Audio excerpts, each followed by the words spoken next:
Welcome to our midweek coaches show as we talk about last week's no game, open week for Smithson Valley football, and of course then look ahead to this week's district contest against the East Central Hornets. And I guess we'll start with last week. Monday we come off the field and we get a call that Judson's superintendent, school district is not allowing their team to play, and they're quarantining their entire team based off a positive case off the field. And so Monday afternoon we've got to quickly convert coaches to open week. We've been all day Saturday and all day Sunday preparing for Judson. Monday did 2 practices for Judson and got to go to open week. And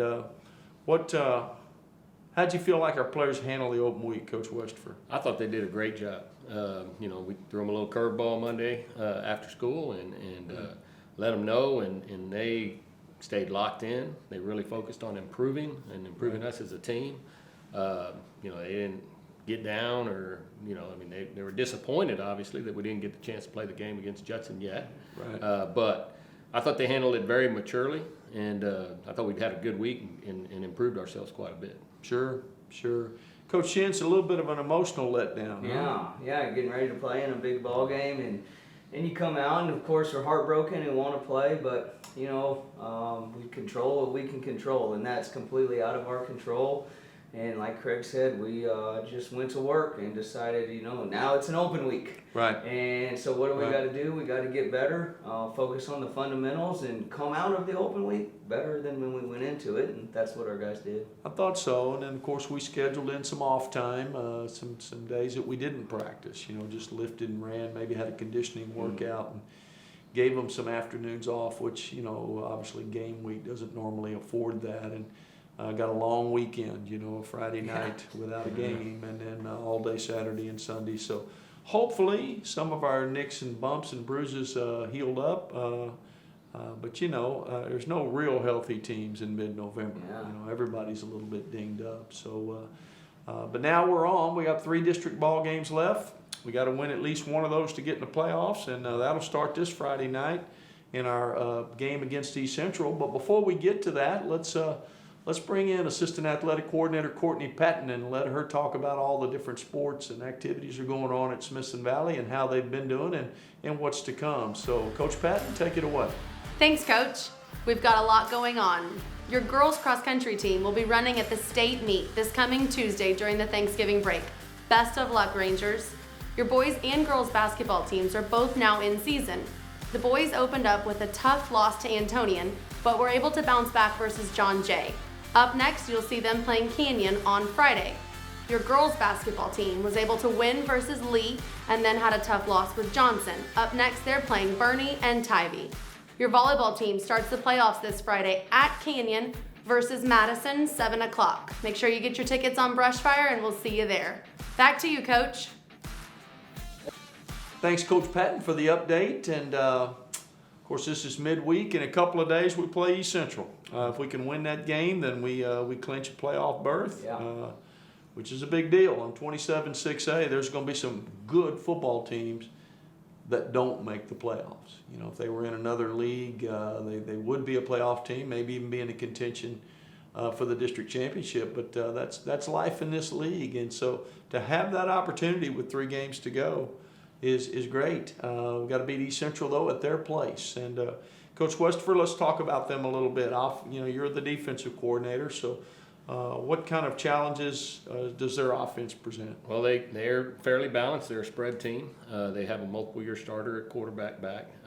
He's been hurt. He's been out the last couple of games, or a game and a half, but they had an open weekend there, and I have every reason to believe he'll be playing this week. He's a fine player, and then the backup's pretty good too. So no matter who's in there, we'll have our hands full. They got 2 really tall receivers. That one's 6'5", the other 6'4". Multiple year starters. They like to throw the ball up the field to them, try and create some mismatches on shorter corners and throw some jump balls up to them. We'll have to do a good job of defending those. Now, our cornerbacks are not 6'4" and 6'5", No, sir. just so the listening audience knows there. So but they can jump. They can jump high. Yeah.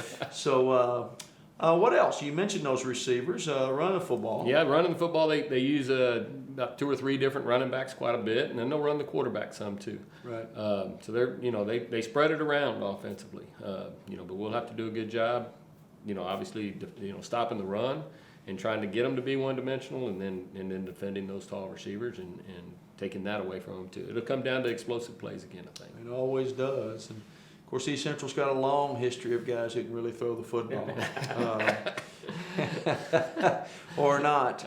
But anyway, Coach Shin, defensively, they're a little multiple. Yeah, a little multiple. They're going to give us some 4 down front, some 3 down fronts, a couple different coverages. So we got to be prepared for it all. We've played that a couple times this year where we've had to be prepared for both fronts. So I kind of like it. It gets our guys thinking. Not just going to line up in the same front. So got to communicate well. Was been really impressed with their 2 corners. I think they stand out. Number 4, number 8. They do a nice job. Show us a lot of press coverage, which we haven't seen a whole lot of. So our receivers have to do a good job of handling that, and then do what we say. Kind of opposite of what Coach Craig said is. We got to be able to run the ball, and keep their offense off the field, win the field position battle, and do our part with our part offensively, and then the special teams does their part, and like these guys have been doing their part, so keep that going. Well, I think offensively we'll have to be ready to adjust. You mentioned the multiplicity.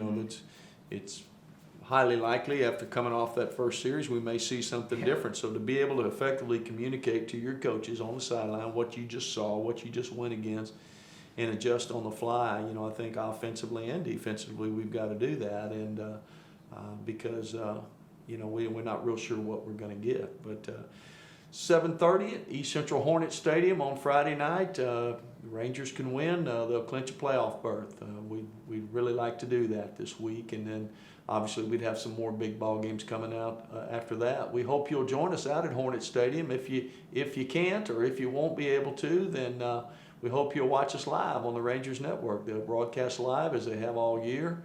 All of our subscribers will be getting a link sent to them around 7:15 for the 7:30 kickoff. And if you're not a subscriber, you'll text the word Rangers to the number on the screen, and you will be a subscriber free of charge and be able to watch the game. So one way or the other, in person or on the Rangers Network, we hope you'll join us Friday night and wish us well as we seek a playoff berth. Thanks for joining us today. We'll see you next time.